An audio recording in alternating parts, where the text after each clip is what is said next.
Another news item that's newsworthy: the potential end of the space station raises concerns. They're talking about ending the ISS in 2025. And guys, I got to ask you, why? Why would they do that?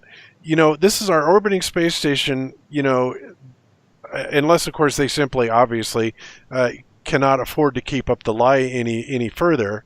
Who knows what they're going to do at this point? But they've got billions tied up in this thing.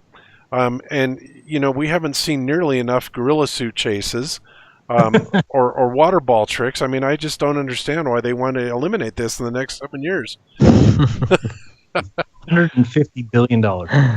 Yeah, it's ridiculous. But just like the shuttle, I think that they eliminated that because people are catching on to this. And I've mentioned several times before, Japan, with their fake pictures of space and moon and all this stuff, finally got to the point where they had so many people inundating them, saying that these are absolutely fake images, you're faking this, that they declared openly, well, we're just going to stop sharing these photographs. And they did.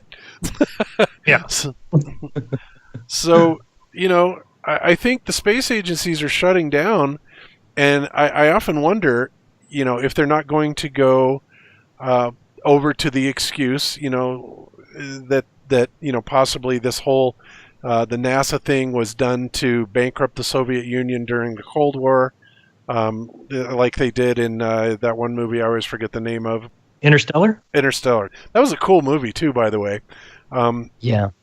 But they're shutting it down, and it's interesting to see how they're going to follow through with this. But and I also find it interesting, Trump's directive to send NASA back to the moon. Was he doing that because he wants them to be exposed, or what? I don't know. There's so many crazy things going on right now, guys, that it just defies imagination. And it's showing up in the news slowly but surely.